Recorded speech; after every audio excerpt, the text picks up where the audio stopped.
Alessandro Volta was born on February 18, 1745, died on March 5, 1827.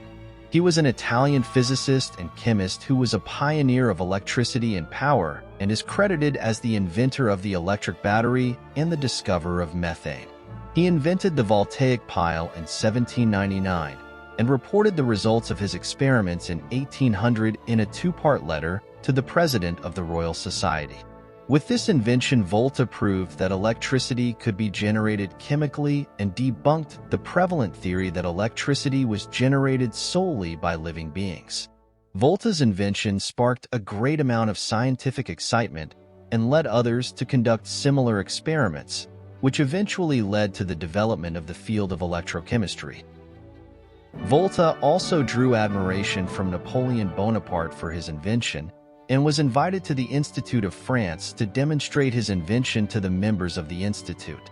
Throughout his life, Volta enjoyed a certain amount of closeness with the emperor, who conferred upon him numerous honors. Volta held the chair of experimental physics at the University of Pavia for nearly 40 years and was widely idolized by his students. Despite his professional success, Volta was inclined towards domestic life, and this was more apparent in his later years when he tended to live secluded from public life and more for the sake of his family. He died in 1827 from a series of illnesses which began in 1823. The SI unit of electric potential is named the volt in his honor. Personal life. Volta was born in Como, a town in northern Italy, on February 18, 1745. His father, Filippo Volta, was of noble lineage. His mother, Donna Maddalena, came from the family of the Inzaghis. In 1794, Volta married an aristocratic lady also from Como, Teresa Peregrini, with whom he raised three sons, Zanino, Flaminio, and Luigi. Career. In 1774, he became a professor of physics at the Royal School in Como. A year later, he improved and popularized the electrophorus, a device that produced static electricity. His promotion of it was so extensive that he is often credited with its invention, even though a machine operating on the same principle was described in 1762 by the Swedish experimenter Johann Wilcke. In 1777, he traveled through Switzerland, where he befriended H.B. de Saussure.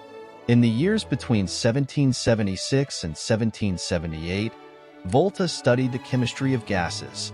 He researched and discovered methane after reading a paper by Benjamin Franklin of the United States on flammable air. In November 1776, he found methane in the marshes of Angera on Lake Maggiore, and by 1778 he managed to isolate it. He devised experiments such as the ignition of methane by an electric spark in a closed vessel. Volta also studied what we now call electrical capacitance, developing separate means to study both electrical potential difference, V, and charge, Q, and discovering that for a given object, they are proportional. This is called Volta's law of capacitance, and for this work, the unit of electrical potential has been named the volt. In 1779, he became a professor of experimental physics at the University of Pavia, a chair that he occupied for almost 40 years. Volta's lectures were so crowded with students that the subsequent Emperor Joseph II ordered the construction of a new physical theater, today the Aula Volta. Furthermore, the emperor granted Volta substantial funding to equip the physics cabinet with instruments, purchased by Volta in England and France. At the University History Museum of the University of Pavia, there are 150 of them, used by Alessandro Volta. Volta and Galvani. Luigi Galvani, an Italian physicist, discovered something he named animal electricity when two different metals were connected in series with a frog's leg into one another. Volta realized that the frog's leg served as both a conductor of electricity, what we would now call an electrolyte, and as a detector of electricity. He also understood that the frog's legs were irrelevant to the electric current, which was caused by the two differing metals. He replaced the frog's leg with brine-soaked paper and detected the flow of electricity by other means familiar to him from his previous studies. In this way, he discovered the electrochemical series and the law that the electromotive force, EMF, of a galvanic cell, consisting of a pair of metal electrodes separated by electrolyte, is the difference between their two electrode potentials. Thus, two identical electrodes and a common electrolyte give zero net EMF. This may be called Volta's law of the electrochemical series.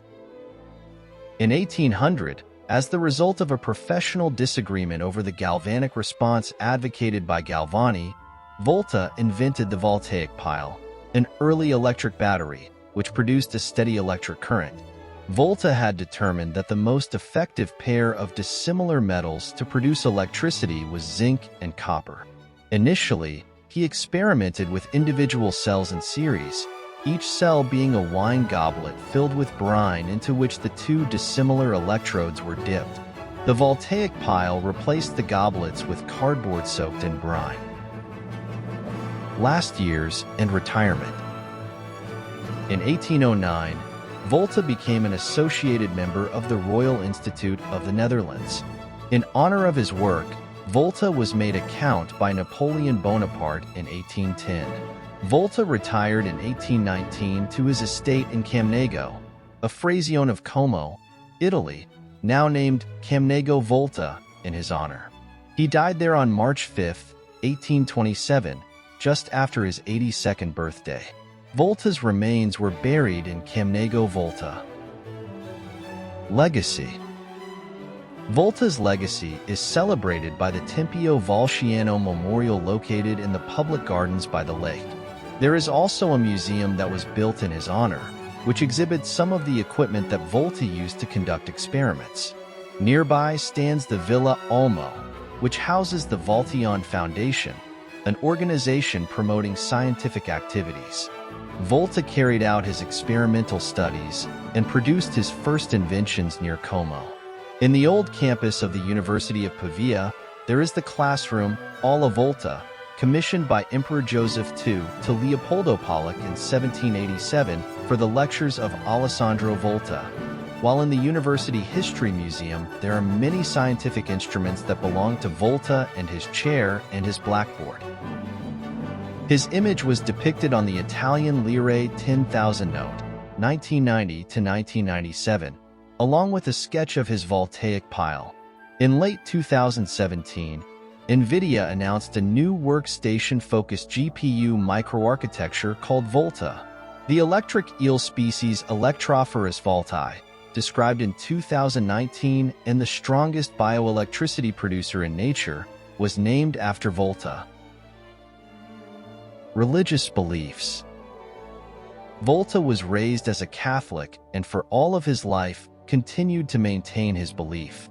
Because he was not ordained a clergyman as his family expected, he was sometimes accused of being irreligious, and some people have speculated about his possible unbelief, stressing that he did not join the church, or that he virtually ignored the church's call. Nevertheless, he cast out doubts in a declaration of faith in which he said, "I do not understand how anyone can doubt the sincerity and constancy of my attachment to the religion which I profess, the Roman, Catholic, and Apostolic religion in which I was born and brought up, and of which I have always made confession, externally and internally.